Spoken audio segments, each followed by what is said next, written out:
Good morning दोस्तों, मैं ज्ञान रतन आप सभी का स्वागत करता हूं यूपीएससी टाइम्स में। दोस्तों आज हम एक नए चैप्टर की शुरुआत करने जा रहे हैं और जिस चैप्टर का नाम मौर्योत्तर काल है।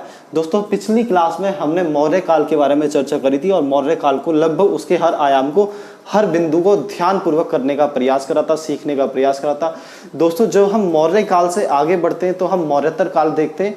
मौर्योत्तर काल के बारे में अगर कहा जाए तो दोस्तों इतिहास का एक ऐसा समय, इतिहास का एक ऐसा काल मौर्योत्तर काल था जिस समय एक बड़े साम्राज्य का अंत हो चुका था और उस बड़े साम्राज्य के अवशेषों पर हम कह सकते हैं कि छोटे छोटे स्थानीय या फिर क्षेत्रीय साम्राज्य का उदय हुआ था। मतलब हम कह सकते हैं कि अगर मौर्य काल में हम देखते हैं तो एक बहुत बड़ा कह सकते हैं कि मौर्य साम्राज्य की स्थापना हमें देखने को मिलती है। लेकिन जब हम मौर्योत्तर काल में जाएंगे तो हम देखेंगे कि इतने बड़े साम्राज्य का अंत हो चुका है और जिस भूमि पे, जिस भूखंड पर एक इतना बड़ा साम्राज्य स्थापित था, अब उसी भूखंड पर छोटे छोटे कई सारे साम्राज्य, छोटे छोटे साम्राज्य स्थापित हो चुके हैं। दोस्तों इसके साथ साथ मौर्य काल की एक महत्वपूर्ण विशेषता ये भी है मौर्योत्तर काल की कि मौर्योत्तर काल में हम देखेंगे कि भारत में लगातार विदेशी आक्रांताओं के आक्रमण होंगे। उत्तर पश्चिम सीमा से भारत में लगातार विदेशी आक्रमण होते रहेंगे और वो विदेशी जो लोग होंगे, आक्रमणकारी होंगे, जो भारत की धरती पे एक तरीके से अपने शासन को स्थापित करेंगे और भारतीय धरती पर ही घुल मिल जाएंगे और यहाँ पे एक नई संस्कृति को कह सकते हैं कि एक नई संस्कृति को आगे बढ़ाने में महत्वपूर्ण योगदान देंगे। दोस्तों हम देखेंगे इस काल में जो संस्कृति है वो बहुत तेजी से बढ़ेगी क्योंकि बाहर से बहुत सारे तत्व हमारी संस्कृति में आके जुड़ते चले जाएंगे। जो बाहर के शासक होंगे वो भारतीय संस्कृति में ही घुल मिल जाएंगे। दोस्तों इस समय वाणिज्य, व्यापार और चाहे स्थापत्य कला कहें, चाहे संस्कृति कहें, चाहे वास्तुकला कहें, जो भी दोस्तों इस समय हम जिस भी प्रकार की व्यवस्था को देखेंगे सभी में बहुत अभूतपूर्व वृद्धि होगी। क्योंकि अब तक जो हम देखेंगे एक बहुत बड़े मौर्य साम्राज्य के अंतर्गत एक जैसी शासन प्रणाली स्थापित थी, लेकिन अब जो शासन प्रणाली होगी वो अलग अलग शासकों के दिमाग की उपज होगी, अलग अलग क्षेत्रीय संस्कृति की उपज होगी और अलग अलग प्रकार की शासन प्रणाली, अलग अलग प्रकार की संस्कृति, अलग अलग प्रकार का प्रशासन और हम कह सकते हैं अलग अलग प्रकार की सामाजिक धार्मिक व्यवस्था हमें देखने को मिलेगी। और जब ये सारी सामाजिक, धार्मिक और आर्थिक व्यवस्थाएं एक साथ मिलेंगी तो एक बहुत बड़ी, एक विशाल संस्कृति का निर्माण होगा। इसी विशाल संस्कृति के कह सकते हैं आगे जाके हम देखेंगे इसी विशाल संस्कृति के आधार पर हमारे हिंदू धर्म की संस्कृति, हिंदू धर्म का विकास होगा। तो दोस्तों आगे बढ़ते हैं, देखते हैं कि आखिरकार मौर्योत्तर काल की परिभाषा हो तो वो क्या हो सकती है। तो दोस्तों देखेंगे कि मौर्योत्तर काल की परिभाषा, मौर्य साम्राज्य के पतन के पश्चात कुछ समय के लिए भारतीय राजनीतिक एकता भंग हो गई। जो राजनीतिक एकता, जो बड़े भूखंड पर एक जैसा शासन था और एक व्यक्ति की कह सकते हैं एक व्यक्ति के अंतर्गत शासन चलाया जाता था, वो राजनीति एक तरीके से भंग हो गई थी। पूर्वी मध्य दक्कन भारत में स्थानीय राजवंशों की स्थापना, पूर्वी मध्य दक्कन और पूर्वी भारत में हम कहेंगे कि स्थानीय जो वहाँ के अपने शासक होंगे वो उभरेंगे और वो नए राजवंशों की स्थापना करेंगे। जैसे शुंग वंश की स्थापना होगी, कर्ण वंश की स्थापना होगी, सातवाहन वंश की स्थापना होगी, ये भारत के देशीय वंश होंगे। उसके बाद विदेशी वंशों की भी स्थापना होगी। जबकि उत्तर पश्चिम भारत पर अनेक विदेशी आक्रमण हुए, जैसे हिंद, यूनानी, शक, पार्शियन, कुषाण। दोस्तों ये विदेशी होंगे, हिंद, यूनानी, शक, पार्शियन, कुषाण। लेकिन आप देखोगे इन विदेशों से भारत को बहुत कुछ सीखने का मौका मिलेगा। विदेशों से भारत का संपर्क बढ़ेगा और विदेशी संस्कृति भारत में घुल मिल जाएगी और हम कहेंगे कि कुषाणों की तो भारतीय संस्कृति में एक बहुत बड़ा योगदान होगा। जब हम कुषाण के बारे में स्पेशली पढ़ेंगे तो हम इसके बारे में मैं आपको विशेष तौर पर बताऊंगा। आगे बढ़ते हैं। कला, स्थापत्य, वाणिज्य, व्यापार, संस्कृति आदि क्षेत्रों में महत्वपूर्ण वृद्धि हुई। सभी चीज़ों में महत्वपूर्ण वृद्धि होगी। नई नई चीज़ों का समावेश भारत में आया होगा क्योंकि नई नई संस्कृति भारत में आएगी, नए नए लोग भारत में आएंगे। आगे बढ़ते हैं दोस्तों। महत्वपूर्ण जानकारी, ये तथ्य प्रीलिम्स के दोस्तों आप प्रारंभिक जो परीक्षा देते हैं, चाहे यूपीएससी की हो चाहे स्टेट पीसीएस की हो, उसमें कुछ ना कुछ तथ्य जानना हमारे लिए आवश्यक है। तो ये वीडियो उन्हीं के लिए बनाई गई है ताकि ये प्री के हिसाब से हमारे लिए महत्वपूर्ण रहे, लेकिन ये मेंस के हिसाब से भी हमारे लिए महत्वपूर्ण है क्योंकि मेंस में हम इन्हीं चीज़ों का हवाला देते हुए लगभग अपने क्वेश्चन को साबित करने का प्रयास करते हैं, अपने क्वेश्चन को उदाहरण स्वरूप लिखकर अच्छा बनाने का प्रयास करते हैं। तो दोस्तों देखते हैं, पुष्यमित्र शुंग ने 185 ईसा पूर्व में अंतिम मौर्य शासक बृहदर्थ, अंतिम मौर्य शासक दोस्तों बृहदर्थ की हत्या कर शुंग वंश की नींव डाली, शुंग वंश की नींव डाली थी। और ये एक ब्राह्मणवादी, मतलब अब तक हम कहेंगे कि मौर्य काल में जो वर्चस्व रहेगा वो बौद्ध धर्म का वर्चस्व रहेगा, लेकिन ये एक ब्राह्मणवादी संस्कृति की स्थापना करेंगे। बाण भट्ट की हर्षचरित, हर्षचरित जो दोस्तों एक ग्रंथ है जिसे बाण भट्ट ने लिखा है, मैं इसे अनार्य कहा गया है। शुंग को, शुंग वंश के संस्थापक को, पुष्यमित्र शुंग को जो एक पक्का ब्राह्मण था, इसे अनार्य कहा गया है बाणभट्ट की हर्षचरित में। आगे बढ़ेंगे। ये एक ब्राह्मणवादी शासक था, मतलब ब्राह्मण संस्कृति को कहते हैं, ब्राह्मण संस्कृति में विश्वास करता था। 2 अश्वमेध यज्ञ करवाए इसने, 2 अश्वमेध यज्ञ करवाए, जिसके पुरोहित संस्कृत व्याकरण के आचार्य पतंजलि, पतंजलि दोस्तों जो इसने 2 अश्वमेध यज्ञ करवाए थे, इनके जो आचार्य थे वो संस्कृत व्याकरण के ज्ञाता पतंजलि थे। हम सभी पतंजलि का नाम अच्छे जानते हैं। आगे बढ़ते हैं। मौर्योत्तर काल जो हम कवर कर रहे थे, इसी में अगले पॉइंट पे आते हैं। शुंग शासक भागभद्र के काल में तक्षशिला के यवन शासक शुंग शासक भागभद्र, को भागभद्र एक शासक था शुंग वंश का ही, अगला शासक जो आगे शासक आएंगे उनमें एक शासक भागभद्र था। इसके काल में तक्षशिला के यवन शासक दोस्तों एंटियालकिड्स ने अपना राजदूत भेजा। विदिशा में राजदूत हेलियोडोरस को भेजा था। हेलियोडोरस ने एक ऐसा गरुड़ स्तंभ स्थापित किया, एक गरुड़ स्तंभ स्थापित करा। और दोस्तों बाद में हम कहेंगे यही गरुड़ स्तंभ हिंदू धर्म से संबंधित पहला धार्मिक स्थल माना गया। तो ये जो हिंदू धर्म से संबंधित पहला धार्मिक स्थल माना गया, इसको दोस्तों एक कह सकते हैं हिंद यवन, मतलब एक यूनानी, लगभग यूनानी कह सकते हैं संस्कृति या विचारधारा से ओतप्रोत, या फिर एक विदेशी द्वारा स्थापित करा गया। और भारतीय इतिहास में एक विदेशी द्वारा स्थापित प्रथम कहेंगे प्रथम जो स्थल होगा उसे हिंदू धर्म से संबंधित पहला धार्मिक स्थल माना जाएगा। आगे बढ़ते हैं। शुंग शासक अग्निमित्र पर कालिदास द्वारा मालविका मित्रम की रचना की गई। शुंग शासक अग्निमित्र पर कालिदास द्वारा यह मालविका मित्रम की रचना की गई है। कालिदास ने जो ग्रंथ लिखा मालविका मित्रम, उसमें शुंग शासक अग्निमित्र की कह सकते हैं कहानी है। और अग्निमित्र की कहानी यूनान हिंद यवन को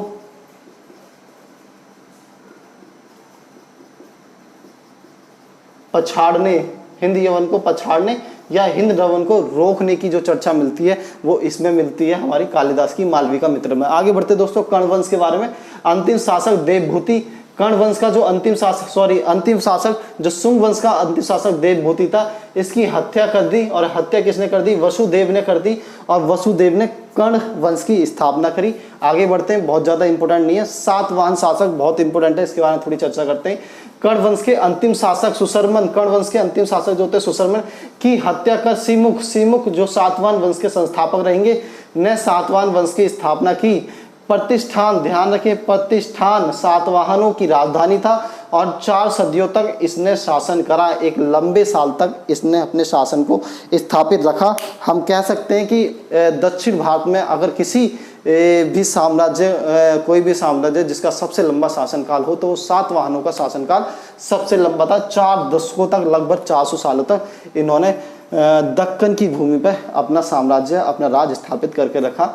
आगे बढ़ते हैं। शतकर्णी प्रथम, ये सातवाहन वंश का सबसे कह सकते हैं पहला सर्वाधिक महत्वपूर्ण शासक होगा। इसकी उपलब्धियों की जानकारी नागानिका के नानाघाट अभिलेख, नागानिका दोस्तों जो इसकी रानी थी, इसकी रानी नागानिका के नानाघाट अभिलेख, ध्यान रखिए नागाघाट अभिलेख से मिलती है इसकी उपलब्धियों की जानकारी।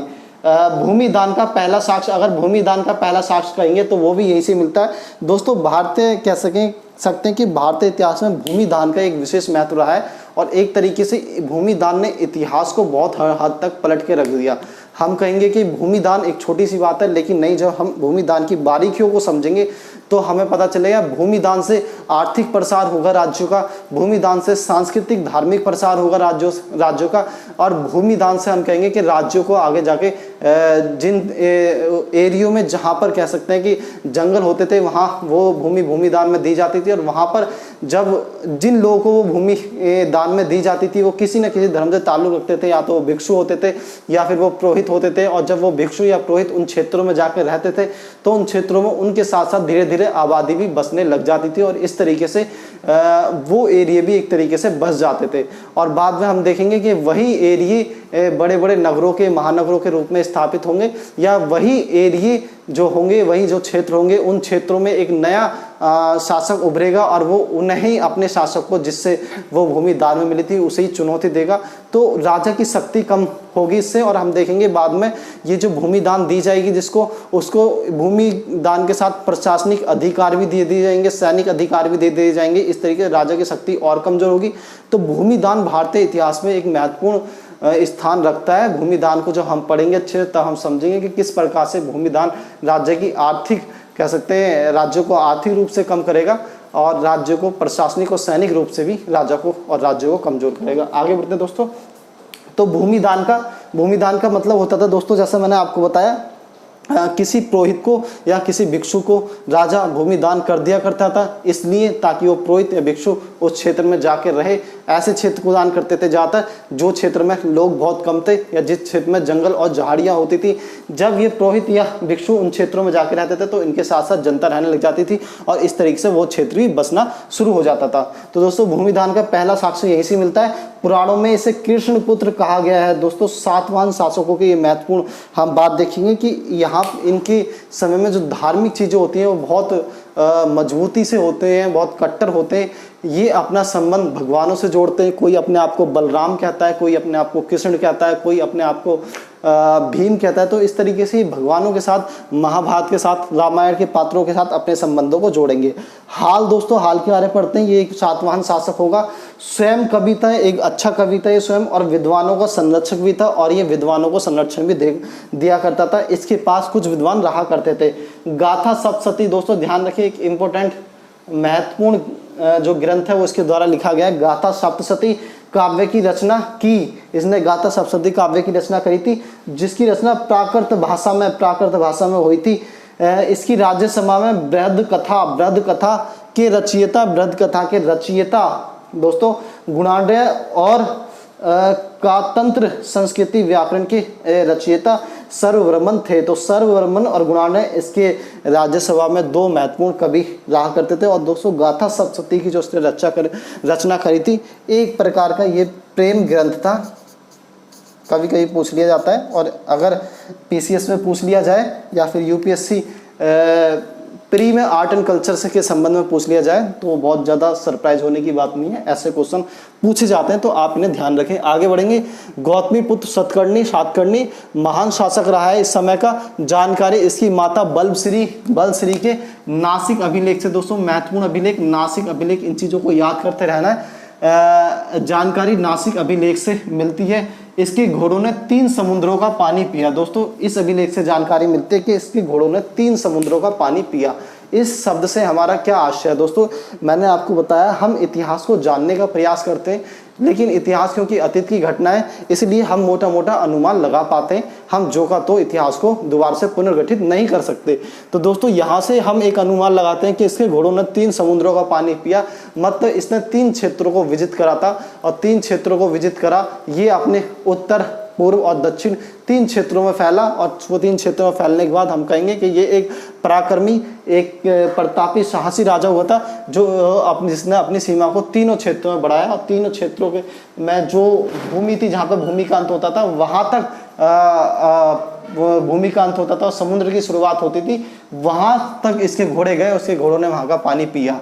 अभिलेख में इसे अद्वितीय ब्राह्मण, इसके अभिलेखों में दोस्तों से अद्वितीय ब्राह्मण या एकमात्र ब्राह्मण कहा गया है। आगे बढ़ते हैं। वशिष्ठी पुत्र पुलुबामी, इसके बारे में पढ़ते हैं। इसे शक शासक रुद्रदामन, दोस्तों शक शासक रुद्रदामन ने 2 बार इसे पराजित किया।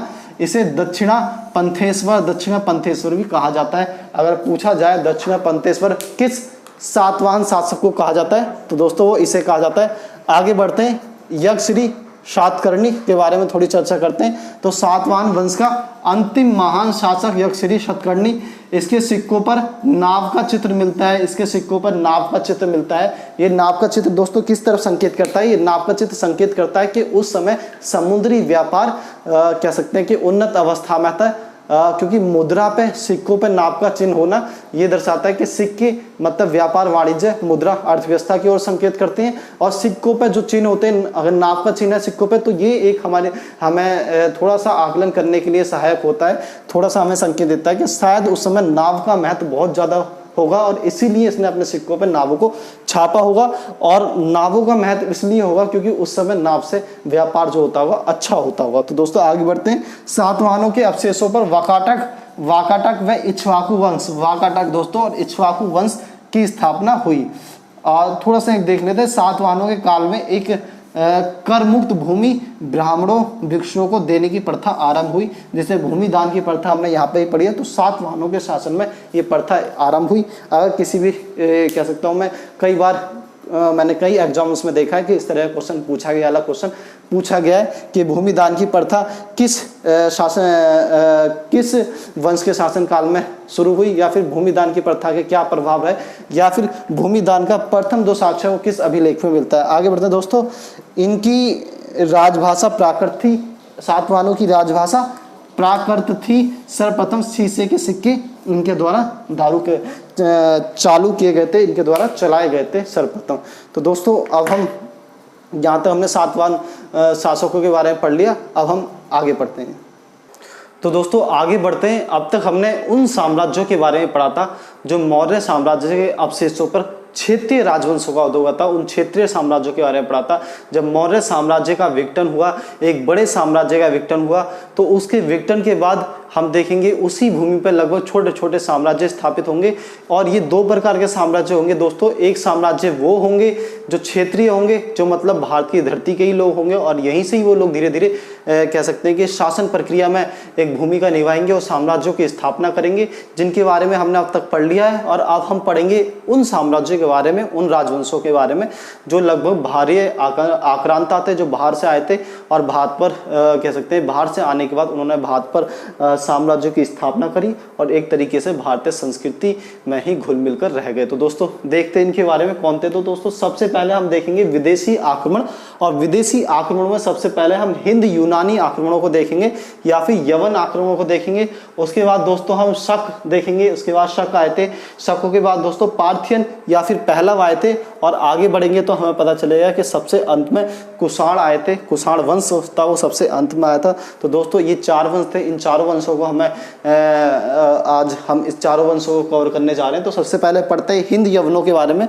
तो दोस्तों हिंद यवनों के बारे में जब पढ़ेंगे तो सबसे पहले डेमीटिरियस प्रथम, ध्यान रहे इन्हें आपको याद करना है। डेमीटिरियस प्रथम ने सर्वप्रथम भारतीय सीमा में प्रवेश करा। वो कौन सा शासक, वो कौन सा यूनानी शासक या वो कौन सा शासक था जिसने सर्वप्रथम भारतीय सीमा में प्रवेश करा, वो यूनानी शासक? तो दोस्तों वो डेमीटिरियस प्रथम था, सर्वप्रथम भारतीय सीमा में प्रवेश किया। राजधानी साकल को दोस्तों, साकल को इसने अपनी राजधानी बनाया। ध्यान रखना है पंजाब में यूनान व खरोष्टी दोनों लिपि में सिक्के चलवाए, और इसने यूनान व खरोष्टी दोनों ही लिपि में अपने सिक्के चलवाए थे। दूसरा दोस्तों यूक्रेडाइट्स, ये दूसरा वंश था यूक्रेडाइट्स, ये भी यूनान थे। यूनान के 2 वंशों ने भारत के ऊपर आक्रमण करा था, पश्चिम क्षेत्र से आक्रमण करा था। पहला हम देखेंगे डेमीटिरियस वंश, दूसरा देखेंगे यूक्रेडाइट्स वंश। डेमीटिरियस जो संस्थापक था, इसी के नाम पे इसके वंश का नाम पड़ा दोस्तों। डेमीटिरियस ने सर्वप्रथम भारतीय सीमा में प्रवेश किया और साकल को अपनी राजधानी बनाया, और इसके तुरंत बाद या फिर इसके समांतर साथ साथ यूक्रेडाइट्स वंश का आक्रमण होता है, और यूक्रेडाइट्स ने भारत में कुछ क्षेत्रों को जीतकर तक्षशिला को अपनी राजधानी बनाया। आगे बढ़ते हैं दोस्तों। मिनांडर जो था, हम सभी जानते हैं कि मिनांडर एक प्रमुख शासक है, बौद्ध धर्म से इसका नाम जुड़ा हुआ है। मिलिंद पन्हो की जब हम चर्चा करते हैं तो हम ब्राह्म मिनांडर की चर्चा जरूर करते हैं। तो दोस्तों देखते हैं, मिनांडर सबसे प्रसिद्ध यवन शासक था, डेमीटिरियस वंश का, डेमीटिरियस कुल का था। बौद्ध साहित्यों में मिलिंद पन्हो, मिलिंद नाम मिलता है, बौद्ध साहित्य में जिसका नाम मिलता है वो मिलिंद मिलता है। आगे बढ़ेंगे, मिलिंद पन्हो और बौद्ध ग्रंथ मिनांडर व बौद्ध भिक्षु नागसेन की वार्ता मिलती है। मिलिंद पन्हो जो एक बौद्ध ग्रंथ है, उसमें बौद्ध जो भिक्षु होंगे नागसेन और मिनांडर की दोस्तों चर्चा मिलती है, और ये क्वेश्चन कई बार स्टेट पीसीएस में या फिर वनडे एग्जाम्स में ही पूछा जा चुका है। आगे बढ़ते हैं दोस्तों। सिक्कों पर राजाओं का नाम, ध्यान रखें, सिक्कों पर राजाओं का नाम, तिथि, सिक्कों पर तिथि लिखाना, सर्वप्रथम सोने के सिक्के जारी करना, इन ये श्रेय, ये क्रेडिट सबसे पहले इन्हें जाता है। इससे पहले जो सिक्के भारत में हुआ करते थे उन पर ना तो राजा के नाम होते थे, ना उन पर तिथियां होती थी, वो सिक्के निगमों द्वारा जारी किए जाते थे। लेकिन जो हम देखेंगे सिक्कों पर राजाओं का नाम सर्वप्रथम यूनानी शासक ही अंकित कराएंगे। तिथियों पर, सिक्कों पर जो तिथि अंकित कराएंगे सर्वप्रथम यूनानी शासक अंकित कराएंगे। और एक चीज के लिए और ये जाने जाएंगे कि भारत में सर्वप्रथम सोने के सिक्के जो चलाएंगे वो यूनानी शासक ही चलाएंगे। आगे बढ़ते हैं। यूनानियों की देन, तो इनकी देन क्या रही है? जब ये भारत में आए तो एक नई संस्कृति, एक नई सामाजिक व्यवस्था, एक नई प्रशासनिक व्यवस्था भारत में आएगी। ये किस प्रकार की सामाजिक व्यवस्था, संस्कृति को भारत में लाए थे और उससे हमने क्या क्या सीखा, तो देखते हैं। तो राजत्व का दैवीय सिद्धांत, राजत्व का दैवीय सिद्धांत जो था वो हमने इनसे सीखा। बाद में ये भारतीय, कह सकते हैं कि भारतीय इतिहास में एक महत्वपूर्ण स्थान रख लेगा। राजत्व का दैवीय सिद्धांत से हमारा मतलब है कि राजा का जो पद है अब उसे ऐसा बनाया जाएगा कि राजा का पद भगवान का रूप है। भगवान ने पृथ्वी पर राजा को भेजा है ताकि वो आपके ऊपर शासन कर सके। और इस प्रकार के एक सिद्धांत को देके लोगों को इस चीज के लिए, कह सकते हैं कि लोगों को इस चीज के लिए राजी कराया जाएगा, लोगों को इस चीज के लिए अनुशासित किया जाएगा कि अगर आप भगवान, राजा की अवहेलना करते हैं तो आप भगवान की अवहेलना करते हैं, अगर आप राजा की बात नहीं मानते तो आप सीधा भगवान की बात नहीं मानते। एक तरीके से राजा के आदेश की अवहेलना करना, राजा के आदेश को ना मानना भगवान को ना मानने के समान है। तो राजा की दोस्तों दैवीय सिद्धांत की जो एक तरीके से शुरुआत जो होती है वो यूनानियों ने करी। सांचे से सिक्का निर्माण, सांचे से सिक्का निर्माण बनाने की जो कला थी वो भी यूनानियों से भारत में आई। मुद्रा पर राजा का नाम, चित्र और तिथि अंकन करना ये भी भारत में यूनानियों के द्वारा आए। काल गणना, गिनतियों को गिनना दोस्तों, संवत का प्रयोग, सप्ताह के 7 दिन जो आज भी है, 12 राशियां जो आज भी है, और कैलेंडर वर्ष का प्रयोग, और एक वर्ष का जो कैलेंडर होता है, ये सभी यूनानियों ने हमें दिया। आगे बढ़ेंगे। ज्योतिष का विकास, ज्योतिष शास्त्र का विकास, ज्योतिष के बारे में ये ज्यादा जानते थे और धीरे धीरे हम इनसे सीखे और इनकी बहुत सारी चीजें हमारे ज्योतिष शास्त्र से जुड़ गई और इस प्रकार से हमारा ज्योतिष शास्त्र और भी विकसित हुआ। आगे बढ़ेंगे।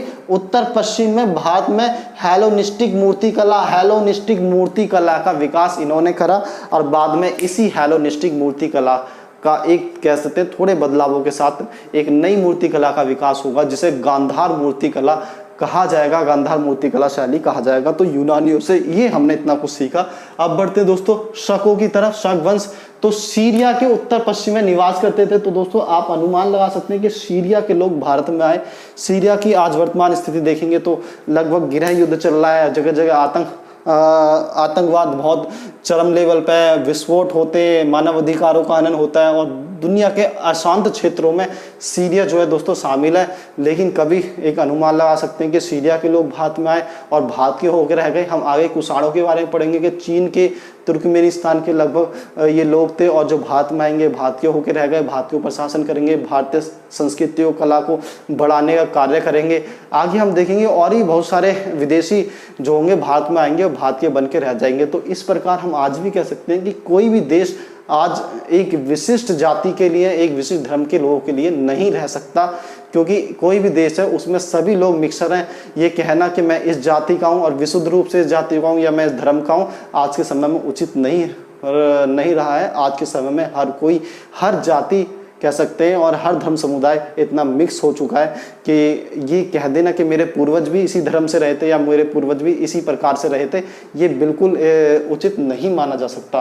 तो दोस्तों आगे बढ़ते हैं। शक वंश सीरिया के उत्तर में निवास करने वाली जाति है और बोलन दर्रे से, ध्यान रहे, शक जो आए थे वो बोलन दर्रे से आए थे। भारतीय शकों को सीथियन भी कहा जाता है, ध्यान रखें, भारतीय शकों को सीथियन भी कहा जाता है। 5 शाखाओं में भारत आए थे, ये 5 शाखाओं में भारत आए थे दोस्तों। पहली शाखा अफगानिस्तान में रुकी और अफगानिस्तान में अपने साम्राज्य की स्थापना की। दूसरी ने पंजाब में रुकी और पंजाब में अपने साम्राज्य की स्थापना की।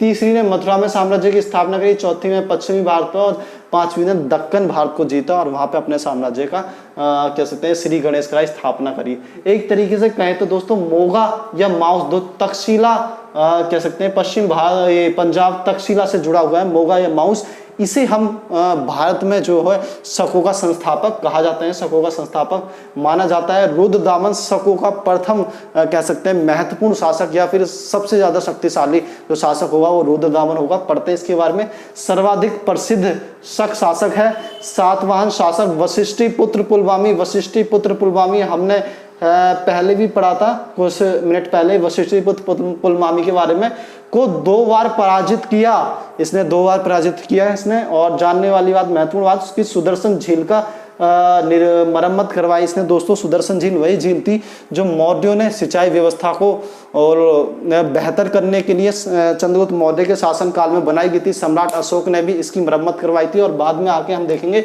शक शासक रुद्रदामन ने भी सुदर्शन झील की मरम्मत कराई। संस्कृत भाषा का संरक्षक था, संस्कृत भाषा का संरक्षण किया और संरक्षक था उसका। और इसके समय में संस्कृत का पहला विश्वविद्यालय, ध्यान रखें बहुत इंपॉर्टेंट बात, इसके समय में संस्कृत का पहला विश्वविद्यालय या संस्कृत का पहला अभिलेख जूनागढ़ अभिलेख जारी हुआ। जूनागढ़ अभिलेख दोस्तों भारतीय इतिहास में संस्कृत भाषा का पहला अभिलेख है। विशुद्ध रूप से कह सकते हैं कि संस्कृत भाषा में अगर कोई अभिलेख लिखा गया है तो जूनागढ़ अभिलेख सर्वप्रथम था। तो मालवा के शासक विक्रमादित्य ने शकों को पराजित किया। मालवा के शासक ने विक्रमादित्य को मालवा के शासक विक्रमादित्य ने शकों को पराजित किया और विक्रम संवत की शुरुआत की। मालवा के शासक ये वही होंगे जो गुप्त काल के शासक होंगे, जो गुप्त काल की जो गुप्त वंश की स्थापना करेंगे। इनके बारे में हम गुप्त काल के बारे में पढ़ेंगे, जब गुप्त काल पढ़ेंगे तब पढ़ेंगे। आगे बढ़ेंगे दोस्तों तो पार्थियन या फिर पहलव वंश के बारे में पढ़ते हैं। तो मध्य एशिया के ईरान से आए थे। लो जी दोस्तों, ये सीरिया से आए थे, ये ईरान से आए थे, ये भी कह सकते हैं कि यूनान से आए थे। हम ये देखेंगे कुषाणों को कि चीन से आए थे। तो कहाँ से आके लोगों ने भारत पर आक्रमण करा और भारतीय संस्कृति में घुल मिल गए। और आज आप हैं, हम हैं, और कौन है किसी को भी नहीं कह सकते कौन उसके वंश से संबंधित है। और धीरे धीरे सारी कह सकते हैं भारत में रहने वाली प्रजातियां मिक्स हो चुकी हैं अब। तो देखेंगे पार्थियन पहलव वंश मध्य एशिया के ईरान से आए। मीथ्रेडस दोस्तों ध्यान रखना है, मीथ्रेडस को इसका संस्थापक माना जाता है। सर्वाधिक शक्तिशाली शासक था शासक गोंदोफर्निस, और सर्वाधिक शक्तिशाली शासक पहलवों को कहेंगे तो गोंदोफर्निस पहलवों का सर्वाधिक शक्तिशाली शासक था। इसी के काल में सेंट टॉमस ध्यान रखें दोस्तों, पूछ लिया जाता है ये क्वेश्चन कई बार। इसी के काल में सेंट टॉमस ईसाई धर्म का प्रचार करने के लिए भारत आए, परंतु उनकी हत्या कर दी गई। बौद्ध धर्म ग्रहण किया, गोंदोफर्निस ने बौद्ध धर्म को ग्रहण किया था और धार्मिक उपाधियां ली। इनका अंत कुषाणों ने कर दिया। आगे बढ़ते हैं दोस्तों, कुषाणों के बारे में पढ़ते हैं। भारतीय इतिहास का महत्वपूर्ण राजवंश कुषाण, और हम देखेंगे कि भारतीय संस्कृति में इसकी बहुत बड़ी देन रहेगी कुषाणों की। तो पढ़ते हैं कुषाणों के बारे में। कुषाण यूची या तोचेरियन, यूची दोस्तों या तोचेरियन तोखरी मतलब भी कहा जाता है, यूची तोचेरियन या तोखरी भी कहा जाता है। चीनी सीमा व तुर्किस्तान चीनी सीमा व तुर्किस्तान से आए। तुर्किस्तान ध्यान रखना है, और चीनी सीमा तुर्किस्तान से आए दोस्तों 5 भागों में बटे हुए थे। ये कबीले 5 भागों में बट के आए थे, ये कुछ भागों में बट के आए थे, सॉरी। आगे बढ़े, कुजुल कटफिसस भागों में बटकर आए थे। कुजुल कटफिसस संस्थापक माना जाता है, कुजुल कटफिसस को संस्थापक माना जाता है और इसने तांबे के सिक्के ढलवाए थे। आगे बढ़ेंगे, बिम कटफिसस का इसका वास्तविक संस्थापक माना जाता है। मतलब संस्थापक से हमारा मतलब होगा ये कुजुल कटफिसस सर्वप्रथम भारत में आया और एक साम्राज्य की स्थापना की शुरुआत करी। लेकिन साम्राज्य जो कहेंगे वो बहुत स्थिर तरीके से स्थापित नहीं था, साम्राज्य बहुत ताकतवर नहीं था, लेकिन साम्राज्य को ताकत दिलाई और पहचान दिलाई वो बिम कटफिसस ने दिलाई। तो बिम कटफिसस को वास्तविक संस्थापक माना जाता है। बड़ी संख्या में सोने के सिक्के डलवाए बिम कटफिसस ने। शैव धर्म का अनुयायी था, ध्यान रखें, शैव धर्म का अनुयायी था मतलब शिव जी का अनुयायी था। तो आप देखें किस तरह से विदेशी शासक भारत में आए और बौद्ध धर्म को ग्रहण करा और शैव धर्म को शिव जी को अपना भगवान माना, हिंदू धर्म को ग्रहण करा। ऐसा दोस्तों किस लिए? क्योंकि जब कोई विदेशी भारत में आता है, जब कोई बाहरी व्यक्ति भारत में आएगा तो भारत के लोग उसे जल्दी से स्वीकार नहीं करेंगे। उस समय भारतीय लोगों की मानसिकता ऐसी थी, आज भी देखेंगे हमारे गांव देहात की मानसिकता कैसी है। तो भारत के लोग उसे जल्दी से स्वीकार नहीं करेंगे। इसीलिए अगर भारतीय लोगों की स्वीकार्यता प्राप्त करनी है तो भारतीयों के जैसा ही बनना पड़ेगा, भारतीयों की धार्मिक व्यवस्था को अपनाना पड़ेगा, उन्हें भारतीयता के चोले में अपने आप को रंगना पड़ेगा। इसलिए भारतीय रीति रिवाजों को, कल्चर को अपनाया गया और उन धर्मों का पालन किया गया जिन धर्मों का बहुसंख्यक लोग पालन करते थे। इसीलिए वो उन लोगों के मन में एक तरीके से कह सकते हैं धीरे धीरे अपनी पहचान बनानी शुरू कर दी और भारतीयों द्वारा उनको स्वीकार कर लिया गया और एक लंबे समय तक विदेशी शासकों ने आके भारत पर शासन स्थापित किया। दोस्तों आगे बढ़ते हैं। शैव धर्म का अनुयायी था। सिक्कों पर शिव, दोस्तों देखें, शिव, नंदी, त्रिशूल की आकृति मिलती है। शिव, नंदी और त्रिशूल की आकृति मिलती है। ध्यान रहे कुषाणों के बारे में पढ़ते हैं और कुषाणों के सिक्कों में ये हमें मिलती है। बिम्बकटफिशस के वो सिक्के थे। महेश्वर की उपाधि धारण की। महेश्वर जो शिवजी को कहा जाता है और इसने महेश्वर की उपाधि धारण की। आगे देखेंगे कनिष्क को, जो इस वंश का सर्वाधिक शक्तिशाली और महत्वपूर्ण शासक होगा। 78 ईस्वी में शक संवत चलाया। वर्तमान में भारत सरकार द्वारा इसका प्रयोग किया जाता है। शक संवत का प्रयोग वर्तमान में भारत सरकार द्वारा किया जाता है। प्रथम राजधानी, 2 राजधानी थी। पहली राजधानी पेशावर या पुरुषपुर, दूसरी राजधानी मथुरा। दोस्तों आगे बढ़ेंगे। कश्मीर को जीतकर वहां कनिष्कपुर नगर बसाया। कश्मीर को जीतकर कनिष्कपुर नगर जो था वो कनिष्क ने बसाया था। आगे बढ़ेंगे। पाटलिपुत्र पर आक्रमण किया। वहां से प्रसिद्ध विद्वान अश्वघोष को और बुद्ध का भिक्षा पात्र प्राप्त किया, जिसमें बुद्ध जगह जगह जाके भिक्षा मांगते थे। उस पात्र को प्राप्त किया और वहीं से अश्वघोष को लेके आए, जो एक तरीके से बौद्ध धर्म के विद्वान थे। कला व साहित्य का संरक्षक था। ये कला व साहित्य का बड़ा और महान संरक्षक था कनिष्क। देखते हैं मूर्ति कला की गांधार मूर्ति कला की गांधार और मथुरा शैली का विकास इसी के समय में हुआ। इसके दरबार में पार्षद, दोस्तों पार्षद जो विद्वान थे, वसुमित्र, अश्वघोष, नागार्जुन, चरक, जो एक दिन कह सकते हैं चरक, इन्होंने चरक संहिता लिखी और औषधि शास्त्र के, भारतीय कह सकते हैं दवाइयों के, औषधि शास्त्र के बहुत बड़े ज्ञाता थे। कुंडलवन दोस्तों कश्मीर में एक क्षेत्र है। कुंडलवन में चतुर्थ बौद्ध संगति कनिष्क के शासन काल में हुई। कुंडलवन में चतुर्थ बौद्ध संगति कनिष्क के शासन काल में हुई, जिसमें बौद्ध धर्म हीनयान व महायान 2 शाखाओं में बट गया। ध्यान रखना है, चतुर्थ बौद्ध संगति कुंडलवन में होती है और कनिष्क के शासन काल में होती है और इसी बौद्ध संगति में हीनयान व महायान 2 शाखाओं में बौद्ध धर्म बढ़ जाता है। और जो वसुमित्र थे इस संगति के अध्यक्ष थे और अश्वघोष इस संगति के उपाध्यक्ष थे। दोस्तों आगे पढ़ते हैं। हुविस्क जो कनिष्क के बाद आया। देखते हैं कि कनिष्क कश्मीर में हुस्कपुर, दोस्तों हुविस्क के बारे में बात करते हैं तो कश्मीर में हुस्कपुर नगर की स्थापना की। सिक्कों पर शिव, नंदी, विष्णु व स्कंद, शिव, नंदी, विष्णु व स्कंद हुविस्क के सिक्कों पर भी आकृति मिलती है। सर्वाधिक स्वर्ण सिक्के कुषाणों ने जारी किए। सर्वाधिक शुद्ध सोने के सिक्के गुप्तों ने जारी करे। लेकिन शुद्ध सोनों की जब हम सिक्कों की बात करेंगे तो सर्वाधिक कहेंगे कि वो कुषाणों ने जारी करे और ताम्र सिक्के का श्रेय भी इन्हें दिया जाता है। और तांबे के सिक्के भी सर्वप्रथम जारी करने का श्रेय कुषाणों को दिया जाता है। तो दोस्तों आज की क्लास में हम ये जो क्लास हमने करी है इसमें हमने कोशिश करी है कि हम प्री के अंतर्गत आने वाले उन फैक्ट्स को कवर करें जो बार बार पूछ लिए जाते हैं या फिर जो पूछने की संभावना है। तो मेरी कोशिश ये रही है कि मैं पहले आपको थोड़ा सा उस तरीके से पढ़ाऊं ताकि आपको उस चैप्टर की बेसिक जानकारी हो जाए और अगर इनमें से तथ्यात्मक जो जानकारी है वो भी मेरा देना कि मैं आपको दूं, ये भी मेरा उद्देश्य रहता है। अब दोस्तों अब जो हम मौर्योत्तर काल के बारे में पढ़ेंगे तो मौर्य काल की प्रशासनिक, धार्मिक और आर्थिक राजनीतिक व्यवस्था को पढ़ेंगे और कुछ मौर्य काल से उठाते हुए कुछ प्रश्नों को देखेंगे और हम कोशिश करेंगे अब जो मौर्य काल पढ़े उसे हम प्रश्नों के साथ बांध के पढ़े। मतलब जैसे मौर्य काल की प्रशासनिक व्यवस्था को पढ़े तो मौर्य काल की प्रशासनिक व्यवस्था के ऊपर पहले एक क्वेश्चन लिखें और क्वेश्चन के माध्यम क्वेश्चन का आंसर देते हुए मौर्य काल की प्रशासनिक व्यवस्था को जाने। तो अब हम जो चलेंगे मौर्योत्तर काल को लेके वो इस प्रकार से चलेंगे। आज तक की जानकारी मैं आशा करता हूँ आपको समझ में आई होगी। अब दोस्तों अगली क्लास में हम मौर्योत्तर काल को आगे बढ़ाएंगे। और दोस्तों आपको वीडियो समझ में आती है, अगर आपको लेक्चर समझ में आता है और आपको इससे फ़ायदा होता है तो दोस्तों लाइक करें, शेयर करें, कमेंट करें, बेल आइकन भी दबाएं ताकि आपको आने वाले नोटिफिकेशन टाइम से प्राप्त होते रहें, मिलते रहें। और ऐसी वीडियो के लिए दोस्तों चैनल को आगे ज़रूर बढ़ाएं ताकि मैं भी थोड़ा प्रेरित हूँ और मैं भी आपके लिए कुछ अच्छी चीज़ों को लेके आऊँ। तो दोस्तों वीडियो देखने के लिए थैंक यू, धन्यवाद।